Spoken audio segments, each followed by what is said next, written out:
ಖಂಡಿತ sir. Hi ಎಲ್ಲರೂ ನಮಸ್ಕಾರ. ಬನಶಂಕರಿ ಸೆಕೆಂಡ್ ಸ್ಟೇಜಲ್ಲಿ ಓಪನ್ ಆಗಿರುವಂಥ ತಂಬುಲಿ ಮನೆ ಇವತ್ತು ಓಪನ್ ಆಗಿದೆ. ಖುಷಿ ಆಯಿತು ಬಂದಿದ್ದು. ಮಲ್ನಾಡ್ ಸ್ಟೈಲ್ ಆಫ್ ಇದು ಅಂತ ಹೇಳ್ತಾರೆ, ಎಲ್ಲ ಒಂದು ಮಜ್ಜಿಗೆ ಥರ ಒಂದು ಇದು, ಬಟ್ ವೆರೈಟೀಸು ಇದರಲ್ಲಿ ಆಗಿ ಒಂದು 50 ವೆರೈಟೀಸ್ ಇದೆ. ಬಟ್ ಡೈಲಿ ಒಂದು 8 ವೆರೈಟೀಸಿಂದ 10 ವೆರೈಟಿ ಕೊಡ್ತಾ ಇರ್ತಾರೆ. I think 3 to 4 days once change ಆಗ್ತಾನೆ ಇರುತ್ತೆ.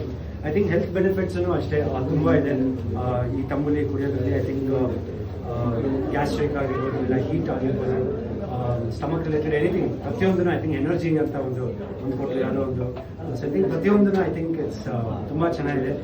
ಸ್ವಲ್ಪ ಟೇಸ್ಟ್ ಮಾಡಿದ್ವಿ, ತುಂಬ ಖುಷಿ ಆಯ್ತು. ತಂಪು ಅಂತ ಹೇಳ್ತಾರೆ, ತುಂಬ ತಂಪಿದು. ಐ ಥಿಂಕ್ ಇವಾಗ ಒಂದು 5 ಔಟ್ಲೆಟ್ ಮಾಡಿದ್ದಾರೆ ಕಾರ್ತಿಕ್ ಅವರು. So wishing dum all the best, ಎಲ್ಲ ಒಳ್ಳೆಯದಾಗಲಿ. 5 ಅಲ್ಲ, ಇನ್ನೊಂದು 50, 100 ಆಲ್ ಓವರ್ ಕರ್ನಾಟಕ ಬರಬೇಕು. So wishing dum all the best. I think ಪ್ರತಿಯೊಂದು ಇದರಲ್ಲೂ ಐ ಥಿಂಕ್ ನೀಟ್ನೆಸ್ ಆಗಿರ್ಬೋದು, ಪ್ರೆಸೆಂಟೇಷನ್ ಆಗಿರ್ಬೋದು ತುಂಬ ಚೆನ್ನಾಗಿದೆ. So wishing dum all the best.